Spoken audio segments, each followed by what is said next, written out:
start recording now, and then Yeah, we'll just sync up our voices. Yep. So what Jesse does is he usually just claps at some point, like goes 3, 2, 1, and then we record, and then ideally we will have press record at fairly similar times, and then you can just make some note as to when you want the actual recording to start, so you can edit the rest out. It's fine. We'll just count down together. I'll go like Sure. 5, 4, 3, 2, 1, go, and you Yep, can count perfect. with me. Then I'll sync that. Okay. Yep. All right. All Yep. good to go. Uh-huh. Okay. 5, 4, 3, 3, 2, 2, 1, 1. go. Record. Okay. Yep. Cool. I'm recording. Same. All right. Hi everyone. Welcome back to another one of our Worlds interviews. Today we have with us none other than the one and only World Champion 2017. Some may know him as Chaos Juggler. Others might know him as the lovable Baroid. It's none other than Wilfy Horig. Hi Wilfy. Hi Ben. How are you doing today? Doing good. And for the umpteenth time, big congratulations on your big win. At the time Thank of you. this recording, it's about how many? 1 or 2 weeks since you won Worlds? Yeah, so it's been 2 weeks now. I spent a week afterwards in the US, so this was my first week back at work, and I went into work and everyone's like, "Congratulations," but what was it that you actually won? So it's cool that happened, but it's well and truly now back to my regular life. Well, as regular as can be for a world champion. How does it feel to win? Any emotions, or do Bioroids not have feelings at all? Yeah, so we talked about this very briefly on our I think, the post-Worlds TWA episode, which is that, my philosophy is usually when I'm playing Netrunner, I try and not really let it get to me whether I win or lose, just because, when you put a lot of effort into something and it doesn't go well, which is very possible because Netrunner is still a game with a large element of luck. If it doesn't go well, it's a lot worse. It feels a lot worse when you've put a lot of energy and effort into it than, when you have and you win, which also takes a lot of luck. So I sort of think, I just go to a tournament. It doesn't really matter how I do, as long as, I did some work preparing, as long as I followed that, then the result doesn't really matter. So in that sense, it's sort of like I've tried to minimize the emotional aspect of it, but it still is good to win, and, it's good that everyone seems to recognize that that's a big achievement. Nice. Keeping a straight head even after all that all that went down. That's pretty good. And yeah, I also listened to a bit of that episode where you recorded on your podcast, which, by the way, this is not a paid advertisement, but you should check it out. It's The Winning Agenda for those of you who are living under a rock. But anyway, speaking of The Winning Agenda, tell us, where are you from, and what are your previous achievements? Yeah, so my name's Wilfy. I'm sure everyone knows that by now. I live in Melbourne. I started playing Netrunner. Well, I started playing Netrunner when it first came out in Melbourne. I got a core set, I think, on the first day that it was available, but I didn't really start playing until Humanity's Shadow. That was when I, bought all the data packs and finally decided to read all the cards as opposed to just mashing the recommended decks from the core set together. And I started playing tournaments quite soon after. And so that was, at this point, quite a while ago. And in terms of other achievements, I won Australian Nationals last year, and I went to Worlds in top 16. And after that, I sort of decided that I would definitely come back this year, regardless of my Nats performance this year. Yeah, and that's a pretty good track record coming into this world. So definitely one of the favorites to win, and sure enough, that happened. So you do you do a podcast called The Winning Agenda, and you have some other friendly Australian folk, Jesse Marshall, on it. Did they introduce you to the game? Like, were they the people you started playing with? So I'll talk about my podcast a little bit. I'm Yes, sure please do. we'll do some cross promotion, but I am the co-host, and Well, this might be under debate now, but the secondary member of the Winning Agenda, which I do with Jesse Marshall, who's another Australian who has also won nationals and has made top 16 at Worlds. He also came to Worlds this year as well. Same situation as me, where we had a lot of fun last year, and it was a really great time, especially since so many people recognized us from the podcast and came and said hi, which was really cool. So we decided that we'd definitely come back this year.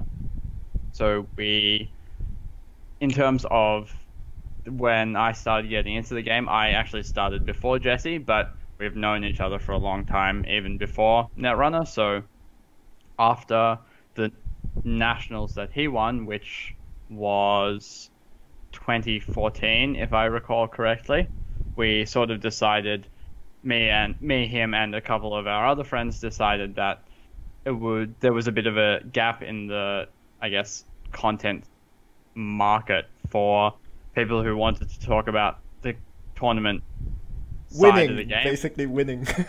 Well, yeah, to some extent, but not just how to win, because, like, you know, even though I guess now am technically a world champion, we are no experts in the game, and there's lots of factors that go into how to win, but more like how, you know, what to do when you're playing your first tournament, how to prepare for a tournament well, and how to, you know, choose your decks for a tournament and how to play a tournament and stuff like that. Sort of that aspect of the game, which we hadn't really seen a lot of podcasters talk about, especially at that point in time when we started. So yeah, and that's been going for about 3 years now, as I said, and it's, you know, we have a lovely community, lots of Patreon supporters as well as listeners in general who seem to like the podcast, and of course you can check it out at thewinningagenda.com or any number of other ways that I'm sure we will talk about later. Yep. And again, this is not a paid advertisement. You really should check it out, because I did listen to the Winning Agenda quite a bit couple years back as well. One of the big things that really, I mean, you talk about competitive Netrunner being a niche that you are covering. For me, it's something else. You're regular or semi-regularly also get some other guests from the Asia Pacific region, and I think that's an area that really is a bit not on the radar, like not as well covered as, say, the UK or the US. So you all managed to get some guests like Calvin Wong from Malaysia. Yes, shout out to Calvin. Definitely one of the favorite guests that we've had on the show, and we try and get him on quite regularly because he has not only a unique take on the metagame, he tries to play decks that are a little off the wall, but also has a lot of good ideas about Netrunner in general. So shout out.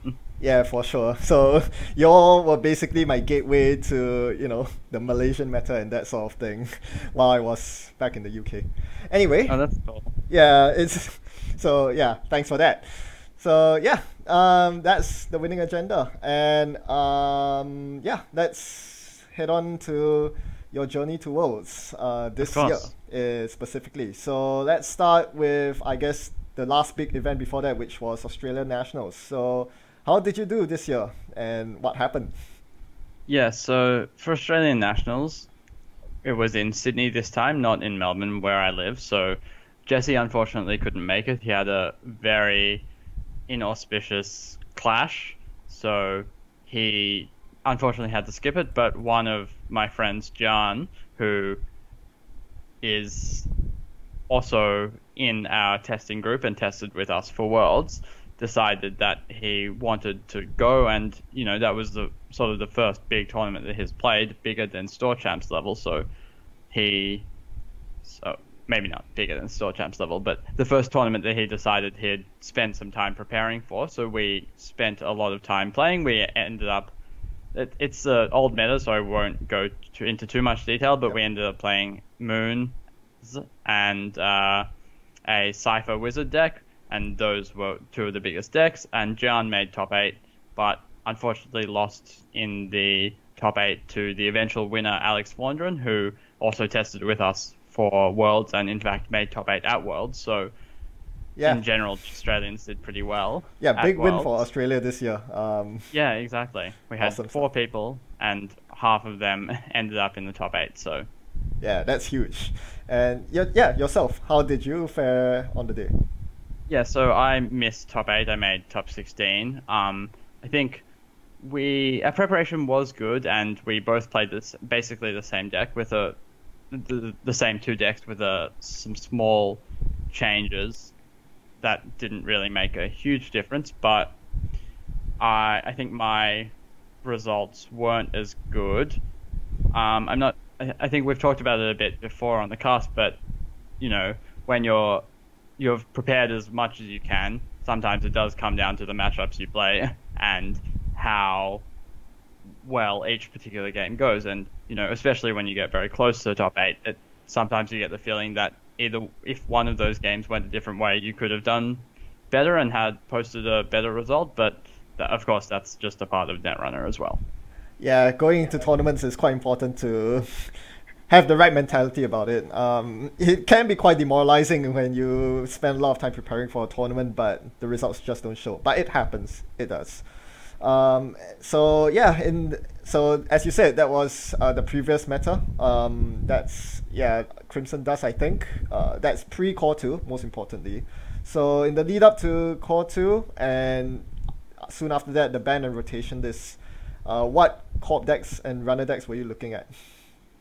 Yeah, so in preparation for Worlds, I think we'll go into this in further detail on an episode of the podcast soon, but we sort of started by looking at Smoke. I think like everyone else did basically from the runner side. Smoke seemed to be the big winner in terms of the cards that she had as opposed to the other shapers especially.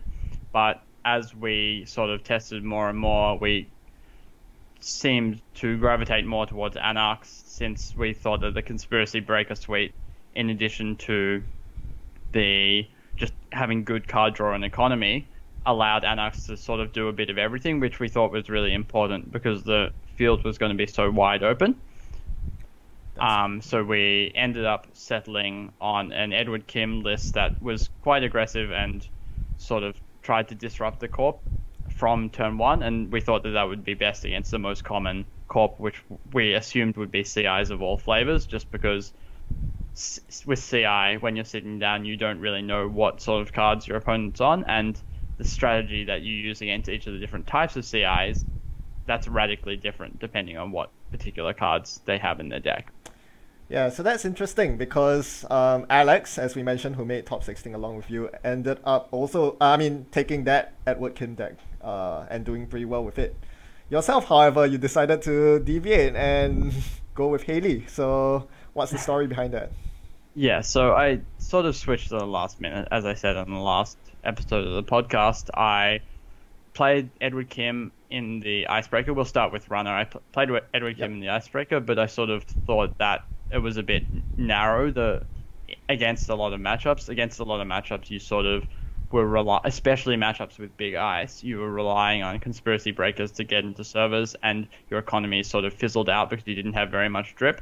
So in the long game, if the game went long, unless you managed to score 4 to 5 points early, it was really hard to close out games if your opponent got ahead, and we were sort of expecting that not a lot of corps would focus on the late game, which turned out to be true. But in the Icebreaker, I played against, I think, 2 or 3 corps that were doing that, and I thought, if this is going to be common at Worlds, and it wasn't so common, but it was common enough that there would be big ice glaciary corp decks, that I didn't necessarily want to play Kim, and I wanted to play a more late game focused runner deck. So we sort of decided, aside from Kim being a regular Anarch, the best other deck was a lock style Hayley, because we thought Smoke was not a very good shaper. So the best strategy as a shaper was just to rely on Clot and try and get resources until eventually you could index your opponent to 7 points. And that's the strategy that I ended up going with. That was our sort of secondary runner if we didn't end up playing Kim. So it was good because we sort of came to the conclusions that those were the 2 best runner decks. And I think that was pretty safe to say. Like, a lot of the Americans played the Reg Val deck, which is in essence quite similar in terms of total cards to the Anarch Kim deck that we played. So I think our metagame predictions, at least from the runner side, were pretty good. And then from the corp side, I sort of honed in on CI basically 3 or 4 weeks before the tournament, just because of the factor that, as I said before, in Swiss, your opponent won't know what particular sort of CI you're on. I think that is a huge advantage. And then from there, it was mostly just working out what sort of CI to play. Nice. All right, so we'll just zoom in on the runner deck first. Yeah, so you basically stole this deck from Andre, if I understand correctly. So it was a bit of a strange story. I won't go too much into detail, but what ended up happening was that one of Andre's opponents posted on Netrunner DB after Andre won the Malaysian regionals, and we found out about Malaysian regionals through Jan, who has lots of contacts in Malaysia. Nice. So, yes, Underworld contacts getting you some good info there. Awesome. Exactly. So you basically, okay, I won't say the word steal, but you got the deck list, and this seems pretty similar to the exact deck list that Andre had. So you felt that it was really pretty optimized by then? Yeah, so yeah, we won't go too much into the provenance of the deck. What basically happened is that, someone posted it on Netrunner DB without Andre's consent, and it eventually got taken down. But in the meantime, it had been posted for long enough that we saw it, and so we saved it. So, yeah, like, I thought that, especially since the brain rewiring deck that Andre played was really good, we thought that we had been working on brain rewiring as well. In fact, up until the Icebreaker, that was the version of CI that I was most likely to play. And so we saw that Andre had put Contract Killer in his brain rewiring deck, which to us seemed like a revelation at the time.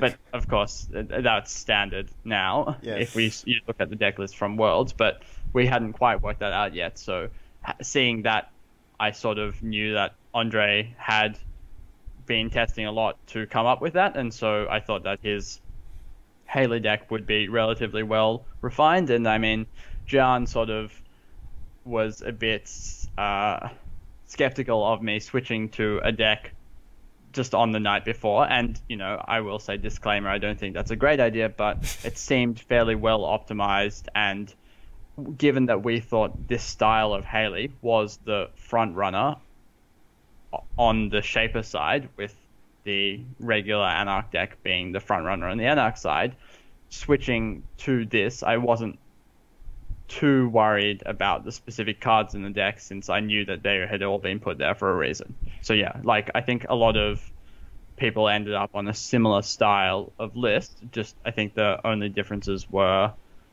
what restricted card to play between all the Hayleys, right? Yeah, that's basically that. The UK version went for the clone chip Hayley, which gave you a lot more flexibility. And yeah, I've even seen some strike Hayleys running about. But Andre's original list ended up on Levy, which seems fine. I mean, you are playing Laguna after all, so makes a lot of sense. Looking at the deck list now, I see that the US testing group with Spags also came up with a very similar Hayley list. I guess it was also derived from Andre's to some extent, but it seems like they have inserted some new cards in there. Any thoughts on them? Have you seen the new list yet? Yeah, so I will just say that Andre was testing in the Spags group, so that was their more up-to-date list. Ah, right. Yeah, so they both sort of came from the same place, and it's a toolbox deck to a large extent. So the specific one-ofs that you play, there are lots of choices, and I didn't really, to be honest, have a lot of time to mess with the choices in the list that I had, so I just went with that. Of course, you can change a lot of things and have them be good, but I just felt that it seemed fairly well optimized at the time, so I wouldn't mess with it too much.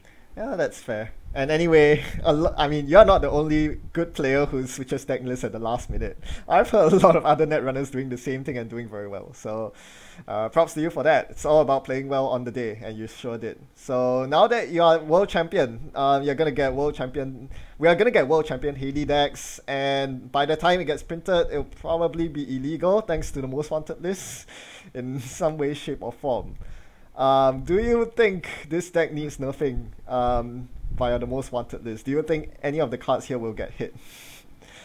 That's a good question, just because, you know, we've seen even in Hayley's there's a lot of diversity, as we were talking about earlier. So Yeah. I'm not super sure what one card you'd hit. I think, as strange as it is, the card that basically all the Hayley decks played was Sacrificial Construct. That's Yep. the main thing that ties the deck together in a sense.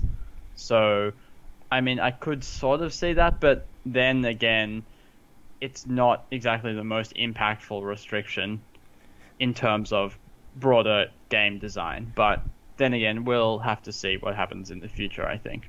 Yeah, exactly. Because when I look back at the previous winning decks, it seemed like all of them had one or two really key cards, like Sensi Actors Union for CTM last year, or something like I don't know, Wildest Net Pavilion being errated for Dan's winning deck. So yeah, yours is very different in the sense that it's, as you said, just a toolbox deck with a lot of good niche cards that are good for filling those niches. There really isn't one card they can take away that causes the deck to not work. So it's a very interesting, it's very shapery. That's why I say it's very shapery. And it's nice to have a deck with so many one-offs finally win World so that we can have a lot of full bleed all arts. That'd be pretty cool. Yeah, exactly. I joked on Docs that I played this deck, so you could everyone could buy 3 copies and you could give the most money possible to FFG. Woohoo!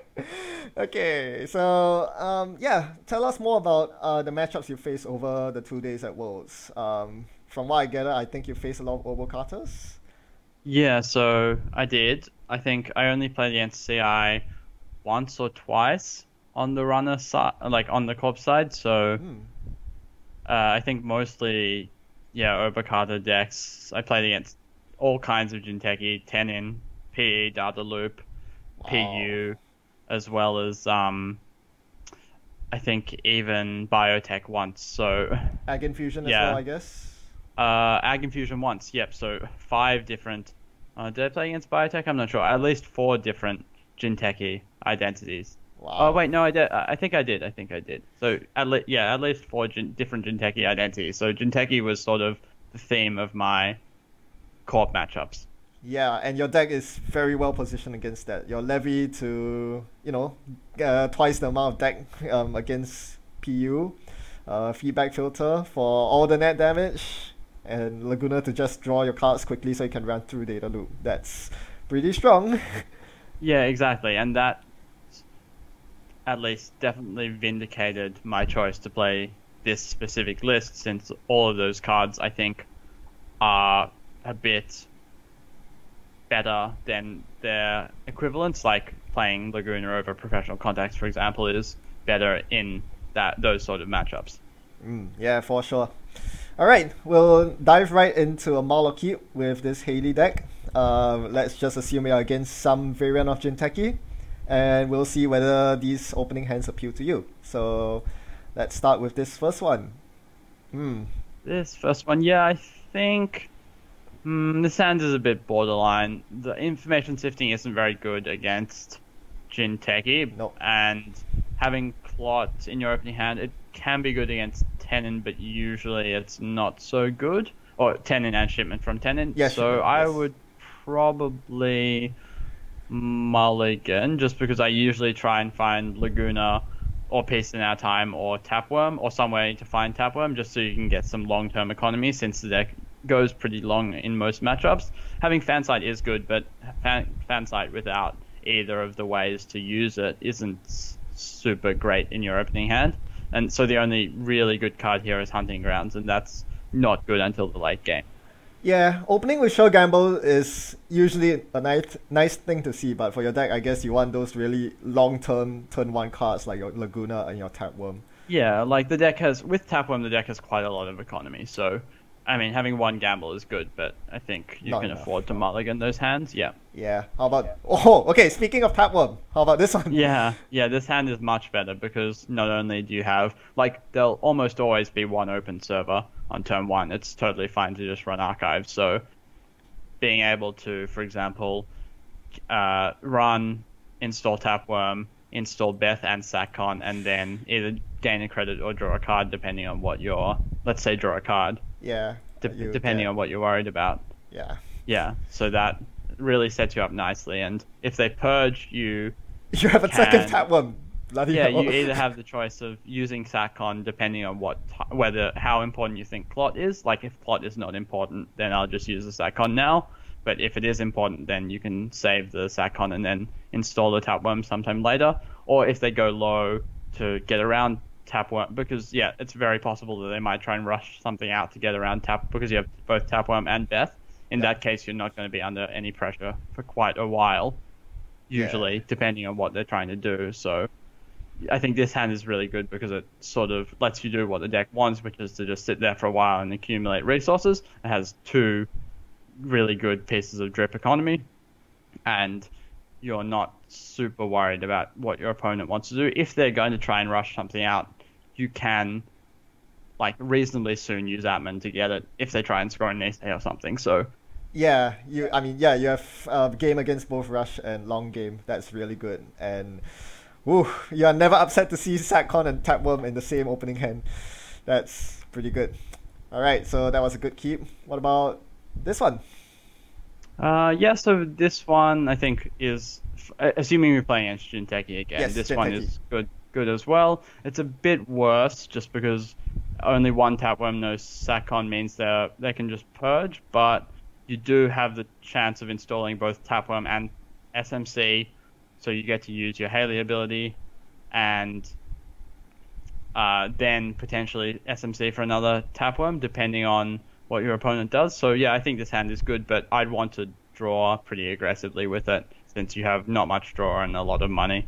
Yeah, that's true. My first instinct, my Netrunner instincts kicking in is 4 programs in your opening hand. That's no go. But yeah, Tapworm and SMC kind of salvages that a bit. Both pretty cheap to install. Alright, couple more. How about this one with Peace? Oh, Yep. Well, yep. This hand is basically perfect. These Yep. sorts of hands are exactly what you want. So you can, depending on what they do, you can either piece or play Tapworm on turn 1. Usually I'd probably run, install Tapworm, then 2 Satcons, then piece the turn after and draw a bunch. Yep. Makes sense. And especially if we're playing against Jinteki, Hunting Grounds will always have targets. Yeah, for sure. Nice. Alright, last one. How about... what will you do with this? Yeah, so this one, depending on the specific Jinteki identity, Astrolabe can be either not very good or very good.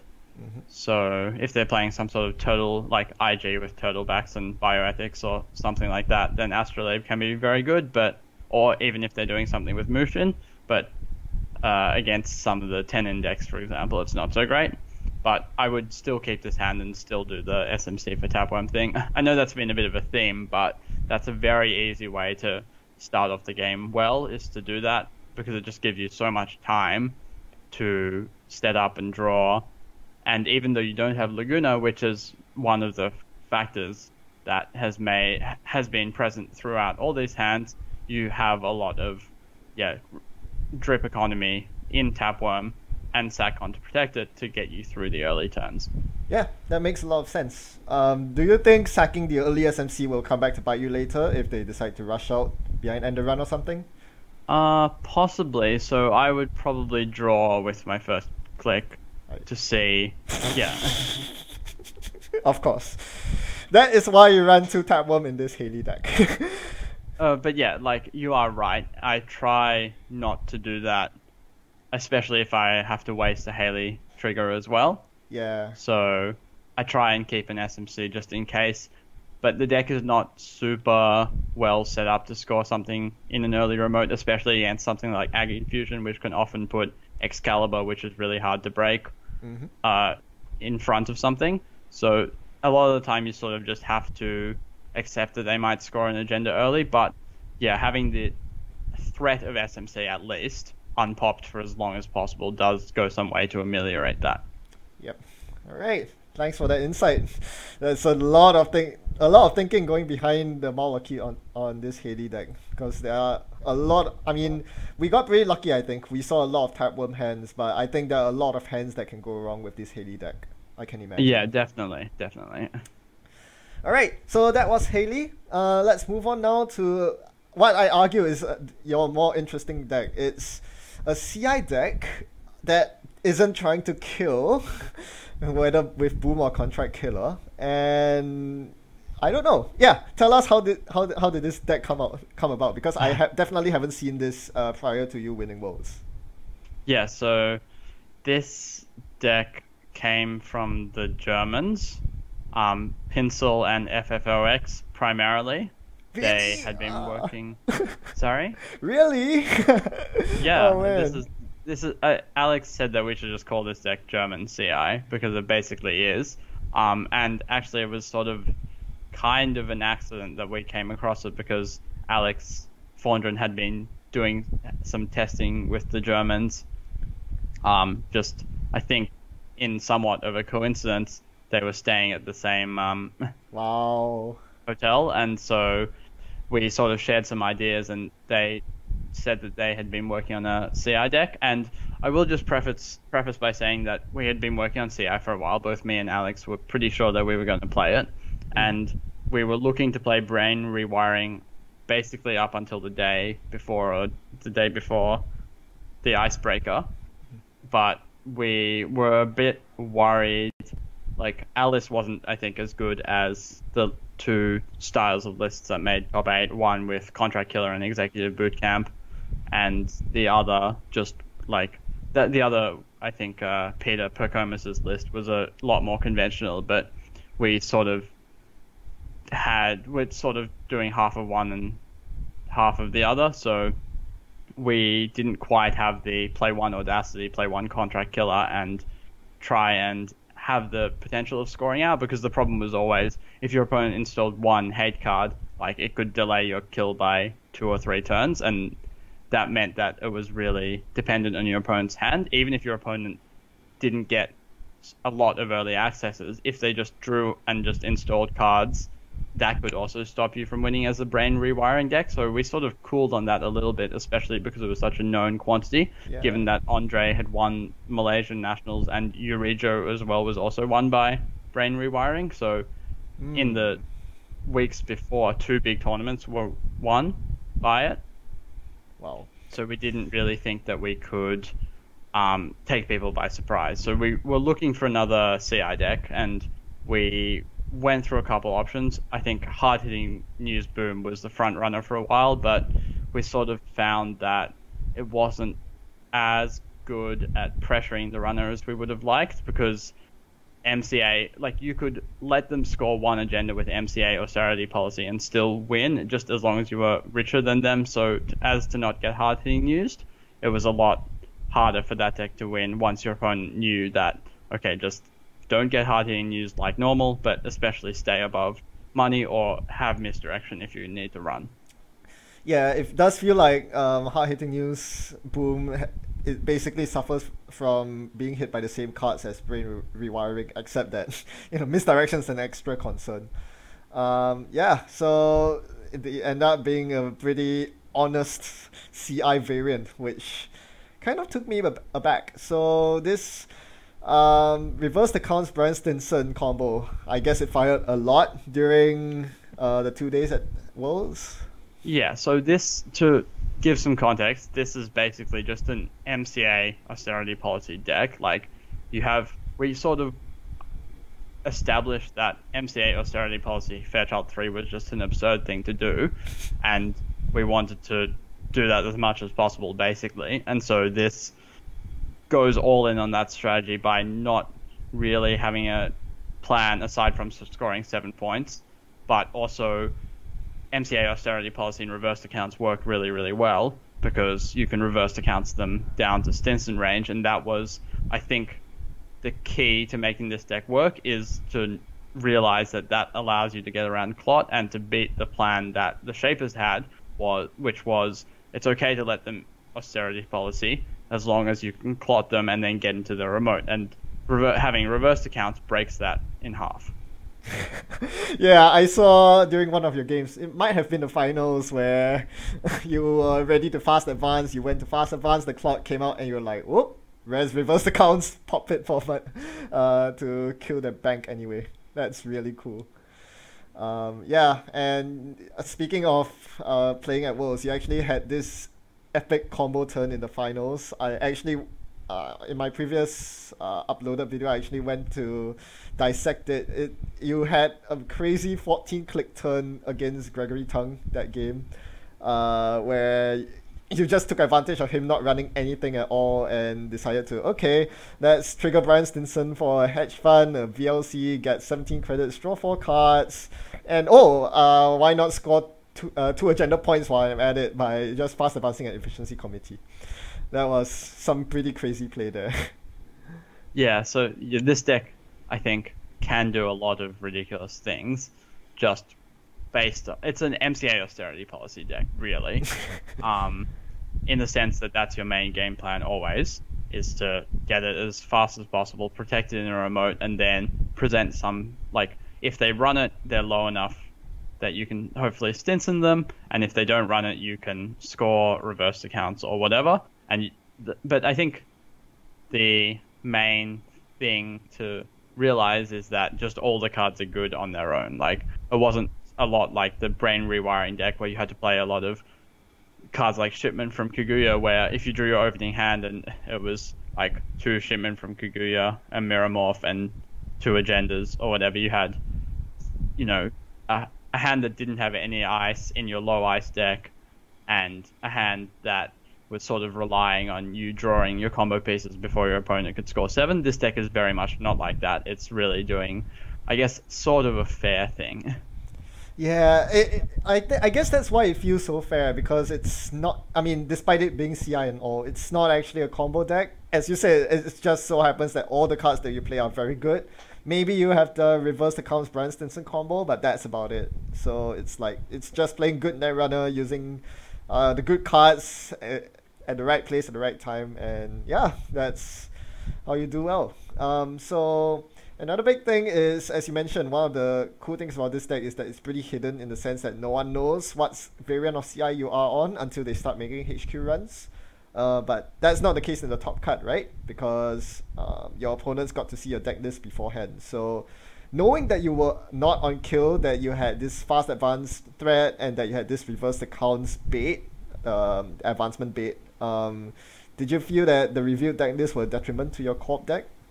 Not at all. In fact, I think that of the CI variants, like the 3 main ones being hard-hitting boom, rewiring, and this, as well as some other hybrid ones, or just plain fast advance, which we saw occasionally. In terms of that, this deck was a lot more resilient to your opponent knowing your plan than the other 2 big ones. So that was a big advantage to me. That was one of the main reasons I chose to take it, was that even if they know your game plan, like, they can't really do a whole lot, because if you're trying to never advance things, they still have to respect that any of your unadvanced things could be an agenda, and they have to run. And that happened a lot during the day, is that I just play a Stinson in a server, for example, and they'd be worried that I was trying to score out an efficiency committee with Jeeves. Nice. And, you know, spend all their money to go into the server, and then you could Stinson them. Yeah, that sounds like very honest Netrunner to me. Like, yeah, exactly. Yeah, that's pretty amazing. So speaking of runners, what kind of runners do you face throughout the entire day? Yeah, so I played actually a fairly wide diversity of runners, but mostly shapers. Played against a lot of Hayleys, some smoke, and even an Ayla, but most of them doing the same thing, that is clot, saccon, and resource generation somehow. Yeah. So especially in the Swiss, my opponents mostly not knowing about reversed accounts. But I mean, even if you do know about reversed accounts, we decided that it was best to get the clot anyway, because you know, if they reverse accounts all your money and you don't have the clot, you're sort of in the same position where they can probably score out next turn. So it's not, I think, a huge deal one way or the other that they know, oh, that might be a reversed account and not an agenda. Just the fact that you do have reversed accounts being an extra threat with MCA is what makes the deck so powerful. Yeah, that makes a lot of sense. Right, so yeah, not surprisingly, Shapers were very commonly seen. Probably the best faction, post Core 2 and Rotation. Let's see what you would maul or keep against a Shaper, let's say a Hayley deck. Mm-hmm. There are lots of Hayley variants out there, but in general, how does this hand look like against Hayley? Yeah. A lot of money. Yeah, this hand I would keep. I'm just thinking about whether I would hedge fund. Well, let's say you whether I would mandatorily keep- draw into Yeah, so I would. MCA. Yeah, I think I would keep this hand, Yeah. and then I would. Would it be like draw hedge fund or No. The debate is whether I think I would hedge fund install Stinson. Yeah, doing the turn 1 Stinson, right? Yeah. Yeah. It makes a lot So of that sense. puts me in a very good position. Like the problem is that they might index you, but usually those decks in your opening hand as Hayley, indexing is not super important. So you usually try and find economy like I was doing. So I think leaving R&D open for a turn, especially when you have elective upgrade in hand, isn't a huge deal.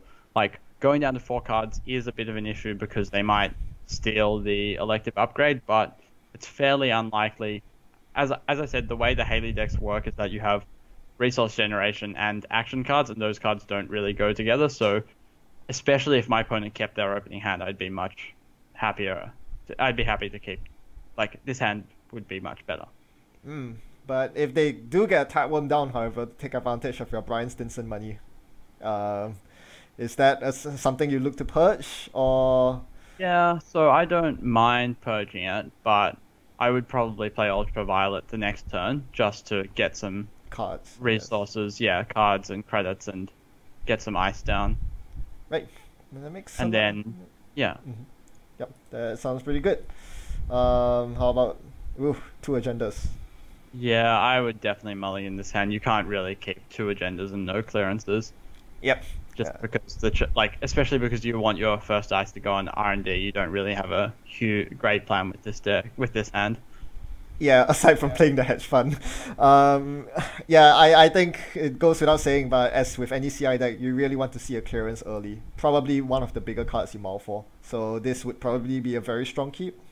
Yeah, so this hand is basically perfect. So if we see what our mandatory draw is... Oops, sorry, vanilla. Oh, that's okay. Yeah, vanilla. So I just put the vanilla on HQ, the Fairchild on R&D. No, the other way around, actually. The vanilla on R&D and the Fairchild on HQ, just so if they blind indexing, it's much less likely to hit. They need to have SMC first and then Violet level. Nice. Yeah, that sounds good. No matter what you draw here, I think you are coming out ahead. Yeah, so then now your next the turn plan... mandatory draw, yeah. Yep, so this is perfect. You can hedge fund... it depends whether they ran or not, because if they ran, then you need to hedge fund, but if not, you can just install the MCA and use it. Yeah, that sounds pretty good. Yeah, you have Fairchild and MCA in your opening hand, and as you said, that's another good combo. It's pretty hard for runners to get past that on turn 2. Let's do a couple more. No agendas, but no clearances. Yeah, so you could keep this hand and just plan to hedge fund Stinson hedge fund. I'd say I probably would do that because having 3 ice means you're in a pretty good position to build a remote ASAP. So let's see what our opening. I'd keep this and then let's see. Jeeves. Yeah, so not drawing an agenda is great because it means we can Stinson hedge fund. Yep. And your next Stinson. turn. Yeah, and then next turn we can probably install. We have a couple options. We can install, depending on what they did, you can either install the Jeeves in the remote with a Fairchild in front of it. But that might not be... I'd probably do that if they had a lot of money, but if they had not very much money, I would play the Jeeves in a new server and then maybe put the Fairchild in a new server again, to leave that server open. But if they had enough money that I thought that they could trash the Jeeves, then I'd want to keep it protected for a little bit. Yeah. And then... Sorry, keep going. Oh, and I just say, yeah, put the other Fairchild on R&D. Yeah, that makes sense. Yeah, I was gonna say like, there's a lot of skill testing aspects to this deck, and one of them is whether you actually bother to actually protect your Jeeves. I mean, it's pretty self-protecting in the sense that 5 to trash is not trivial for most runners at all, but but you know, Hayley would definitely like to trash Jeeves at some point because it makes it very efficient to do things like Purge, Tapworm, or you know, get ultraviolet clearance trigger. Yeah, So exactly. Yeah, Jeeves is so good in this deck because you sort of have a lot of ways to take advantage of extra clicks. So yeah, as you said, all of those things are things that you really want to do, and your cards are so flexible. Like you don't have any combo cards that only do one thing, so you can usually find some way to take advantage of Jeeves. yeah, that's pretty good. And let's go with this one. This is interesting. Yeah, so this hand is it's a bit borderline. The problem is you have one ice to go on R&D, but then next turn you don't really have anything to do. Like you have a couple of assets, you want to get the MCA ASAP, but you also have an agenda, so you don't necessarily want to go down to low cards and HQ unprotected. So probably mulligan. Yeah, I mean, this hand looks very good at first sight. If it were a non-CI deck, this seems like a very good keep. But yeah, I think it comes down to what you said. Like, you don't, after turn 1 or 2, you don't seem to have a lot of options. And this is why you need the early clearance. It just helps you so much. Yeah, so the sales team's pretty likely to get stolen, I think, if you keep this hand, which is a big detriment. If the sales team was an ice, I'd definitely keep. Yeah, alright. Cool. So yeah, for those of you wondering how to pilot this really wonky deck, here you go. Yeah, this CI deck is pretty unique on in its own right, and I think a lot of people might have some difficulty finding out how to actually pilot this deck. So hopefully that insight helps out. And yeah, with that, to wrap up with the 2 decks that you brought to Worlds, are there? I mean, you won the tournament, so I guess it's a bit pointless to ask, but are there any changes in retrospect that you would have liked to make to either of these decks? Only to get more cards that I like in full bleed. Yes, we don't get a full bleed dedicated processor or DaVinci. Why weren't you on the DaVinci tech? You only have yourself to blame. Yes, exactly. Although I have been inundated with messages saying, why didn't you play 3 IPO? But to that I will say, like, everyone's lucky that I played IPO at all, given that, you know, in brain rewiring or whatever, we didn't have a single copy. So that's the future you could have lived in. That is true, yes. Brain rewiring would have been a travesty if it actually became the top deck. So good on you, Wilfy. Good on you. Alright, so we'll move on to our final section, which is our Patreon Q&A. Quite a few questions. Obviously, I think a lot of people are enamored with you being the world champ. So let's start with the question from George. Do you feel like this year's Worlds was a more fun meta than years past? And do you feel like that will continue down the road? Yeah, so that's an interesting question because we talked about it a little bit on our last episode, which was the post-Worlds recording, which is to say that it was really cool having such an open metagame and everyone sort of came to different conclusions, all the testing groups, which is really interesting. I don't think at any world since the first one you would have had such a diversity of opinion as opposed to a defined metagame with only small tweaks. Like, you know, there were some decks that we had just never seen before and people were, you know, certain that those were the right decks. So that was interesting. That definitely led to a lot of diversity, but it also meant that matchups were very important, especially in the Swiss, where deck lists weren't as known, which can increase and that can cause an extra layer of variance. But on the whole, I think it was a very fun Worlds compared to the situation in years past, just because of the rotation and the removed and restricted list and all those factors together. Yeah, the open meta really helped a lot in terms of getting the diversity for this year's Worlds. Do you think that will continue down the road, or do you think the game needs another big shake-up like Core 2 rotation? Well, I mean, yeah, this was such a big shakeup that it's hard to see anything else being as impactful. But I think this removed and restricted list does give a bit more latitude than the MWL does to change the format, just because when you remove a card, that's a much bigger change than even level 3 on the MWL or whatever. So, Yeah, I have to agree with that. I mean, we'll have to see how Michael Box deals with the restricted and banned list in the future, but that seems like something that can really help with keeping the meta a fun meta. yeah. Makes sense. Okay, same old things asked. How do you come to the conclusion that reverse accounts was the right CI to play? I think we covered most of that. Yeah, I think the previously. only thing I will say with that is that I sort of came to the conclusion that MCA austerity policy and Fairchild 3 was the best thing to do in CI. So when I found this deck, which sort of did that the best, I think, I decided that I would play it. Yep, that's perfectly reasonable. And a very good question here.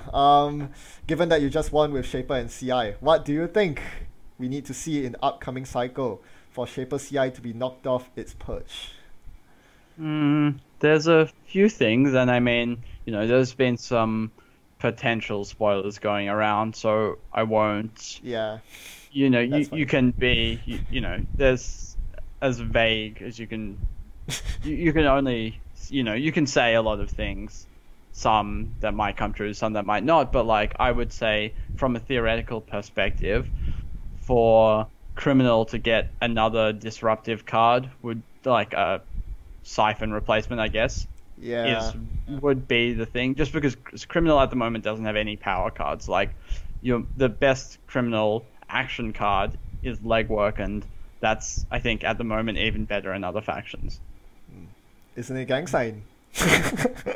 Okay, just joking. All right, last question. But Yep. sorry, keep I going. will just say, but I can talk about CI. I think for CI to be knocked off, it's hard just because there are so many builds of CI, but maybe for another, like, I think the CTM and the PU decks are both pretty close to being the best. Like, if another, like, tag-focused CTM card or grindy net damage card got printed, then that could push those other decks into the top spot. Like, I think it's fairly close. It's not as, the gulf is not as wide as it seems. It's just the number of different CI decks makes it seem wider because there are so many choices in CI.